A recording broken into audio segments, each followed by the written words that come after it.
Bonjour, bienvenue sur la chaîne. Aujourd'hui, je voulais vous parler un petit peu politique. Alors, c'est pas mon domaine habituel, hein, mais comme on voit Monsieur Zemmour passer partout sur tous les médias sans arrêt, sans arrêt, sans arrêt, je voudrais apporter un point de lucidité à ce monsieur qui, on est très surpris de le voir se présenter comme président. Alors, j'ai collecté quelques informations sur le monsieur. Il est soutenu par Bernard Arnault, ce qui lui donne un grand accès aux médias. Le CSA a commencé à compter ses heures de diffusion en termes de compteur d'heures pour les présidentielles. Donc ça va jouer contre lui parce qu'il va épuiser son quota d'heures à ne quasiment rien dire avant d'avoir commencé sa campagne, s'il se présente. Alors pourquoi ce monsieur se présente-t-il? Parce que manifestement, j'ai écouté 1 heure et demie de sa vidéo, et on peut pas dire qu'il dit grand-chose. La seule chose concrète qu'il a dit, c'est qu'il a dit qu'il voulait interdire la burqa, le voile pour les femmes, et passer une loi. Donc je vois pas trop en quoi. Et grâce à ça, il gagnerait 20 milliards d'économies en faisant de la préférence nationale en fait contre l'émigration pour donner du travail aux Français. Et aussi ne plus donner de droits sociaux aux émigrés. Donc, bref, la préférence. Alors, il faut savoir que interdire la burqa, c'est un choix vestimentaire individuel, en fait. Et c'est une infraction aux libertés, finalement. Si on choisit de mettre. C'est comme si on interdisait de mettre une casquette, ou parce qu'on voit pas bien le visage de la personne vu d'en haut, ou des choses comme ça. Ou une capuche, c'est un peu la même chose, en fait. C'est une privation de liberté. Donc ça commence mal parce que justement des privations de liberté, on en a eu beaucoup en ce moment, qui ont été un peu trop loin, et si son argument présidentiel c'est privation de liberté, bon, bah, ça commence mal parce qu'on peut imaginer qu'il pourra faire beaucoup plus que ce qu'il dit. Ça veut dire que il n'est pas pour la liberté. Bon, certes, il peut y avoir des conditions qu'il aurait pu expliquer, comme par exemple les lieux de sécurité, les aéroports, là où il y a des caméras, etc., que ce soit interdit dans des zones de sécurité, ça pourrait se comprendre, mais il n'explique pas ça, non, il veut simplement l'interdire tout court. Donc ça commence mal. Donc, apparemment, il a un programme très similaire à celui de Marine Le Pen. Alors je me dis que s'il se présente, c'est dans le but de diviser le nombre de voix de Marine Le Pen, pour laisser le champ libre à d'autres. Pour moi, c'est un faux candidat. C'est pas un vrai candidat. Alors, peut-être lui, sincèrement, il veut se présenter, mais je pense que des industriels comme Bernard Arnault ou d'autres qui le soutiennent le manipulent. Il voit dans sa passion d'historien, et il a tout à fait raison que quand on fait un excès d'émigration dans un pays, ça crée des perturbations. Il a tout à fait raison. Mais en faire un programme qui dit que ça va sortir la France de ses problèmes, c'est évident que c'est pas suffisant, quoi. C'est qu'un détail parmi tant d'autres problèmes. Et là où il se contredit beaucoup, c'est quand il parle le problème de l'industrie, c'est les charges sociales. Et dans la même phrase, il va dire que c'est pas normal qu'il y ait tant de pauvreté en France. Donc, bah, la pauvreté, elle est limitée par les charges sociales, faut quand même le savoir. S'ils suppriment les charges sociales, des gens qui n'ont pas grand-chose vont avoir plus rien.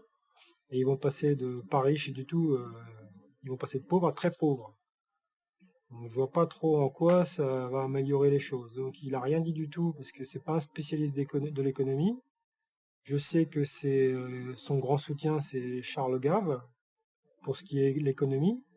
Alors je doute pas que Charles Gave il s'y connaît en économie et puis c'est un chef d'entreprise, mais Charles Gave il a un côté prédateur, la loi du plus fort, et ça a un côté assez destructeur aussi. Donc ça va enrichir beaucoup plus, ça va créer ce qu'on appelle des écarts de richesse. Charles Gave, c'est quelqu'un qui est déjà très aisé, et puis il est pour cet écart de richesse, et puis il y a la loi du plus fort. Donc il y a deux poids, deux mesures, quoi. Et donc c'est ce qu'on n'a pas aujourd'hui. Aujourd'hui, il n'y a personne qui se présente en faisant le deux poids, deux mesures et qui serait disons, spirituellement capables de redresser le pays. Pour le moment, j'en vois pas. Zemmour, pour moi, il est loin d'être capable de redresser le pays. C'est peut-être moins pire que d'autres. Hein. Forcément, quand on voit Macron, ce qu'il fait, vendre nos entreprises à l'étranger, ça peut pas enrichir notre pays, c'est certain.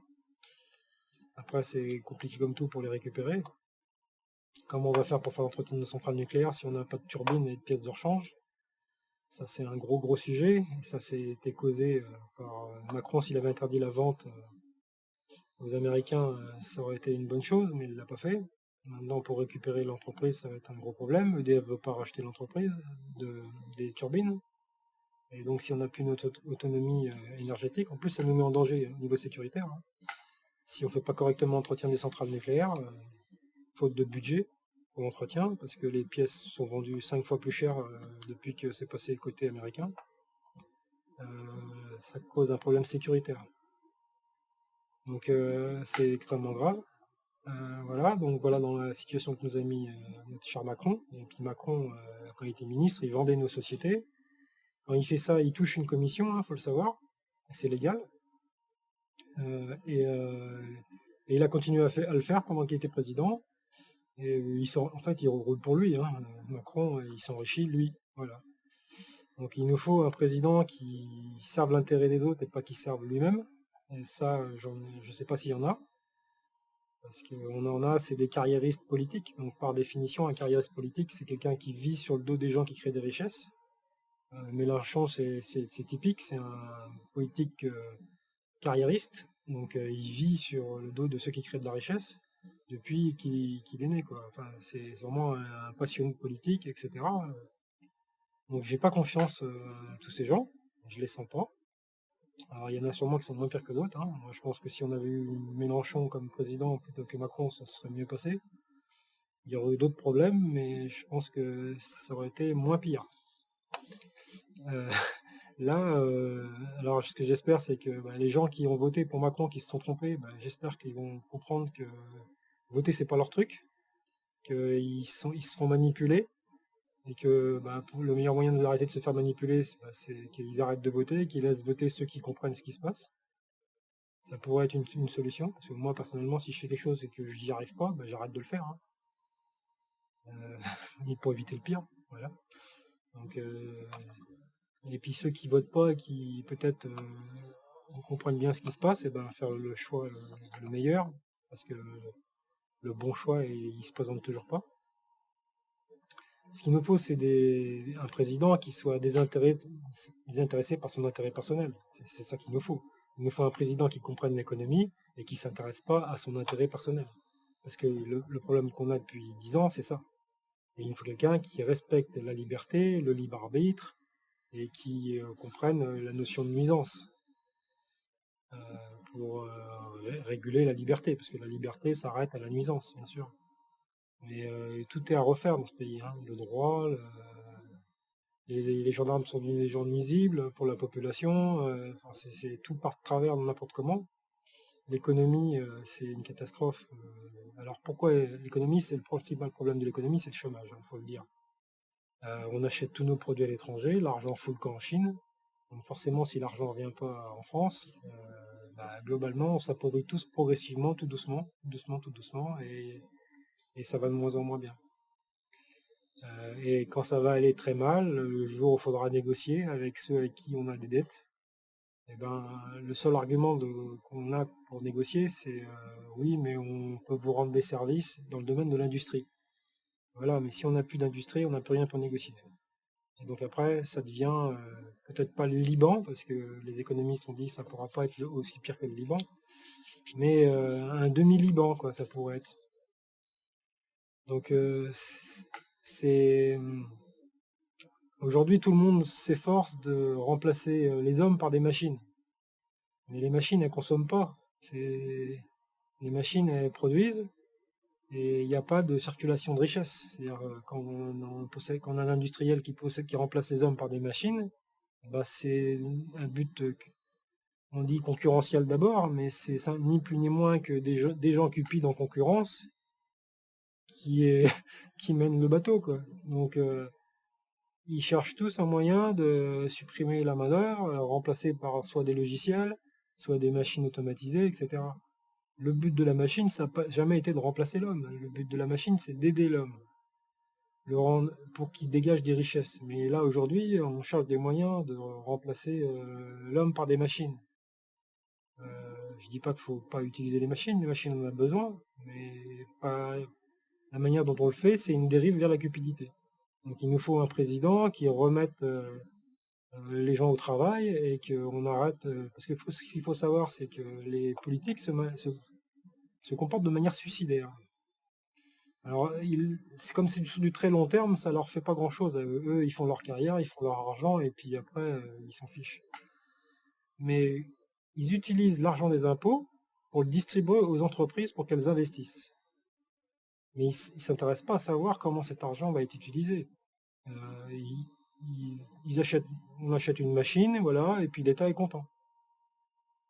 Mais est-ce que c'est une machine qui va créer de la richesse et donner du travail, ou est-ce que c'est une machine qui va remplacer des hommes et créer du chômage?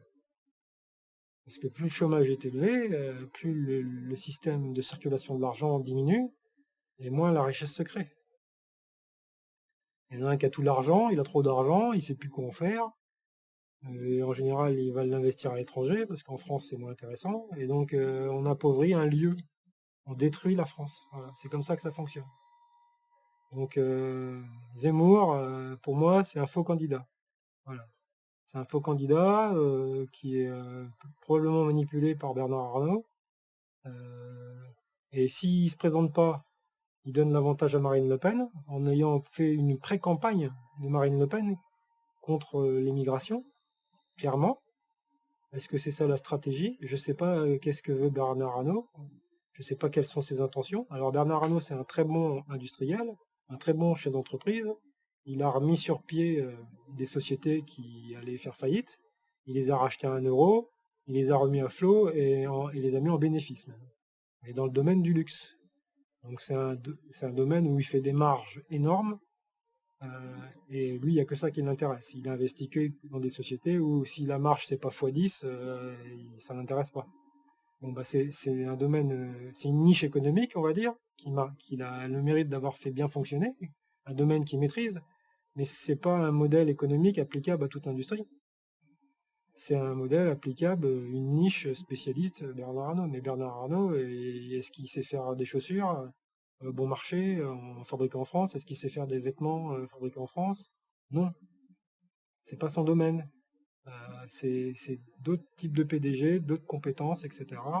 Et forcément, il va falloir défiscaliser ces sociétés, arrêter de les taxer comme des fous, parce que, par exemple, si on défiscalise tout le domaine du textile, c'est pas une perte d'argent pour l'État, puisque du textile, on n'en fait pas en France. Très peu. Donc si on défiscalise complètement les sociétés qui font du textile, eh ben, on crée de l'emploi. Et il n'y a pas de perte pour l'État, c'est que du gain. Et l'argent, l'emploi que ça va créer, ça va forcément créer de l'activité économique. C'est un exemple. Mais il y a tout un tas de choses comme ça qui peuvent être faites.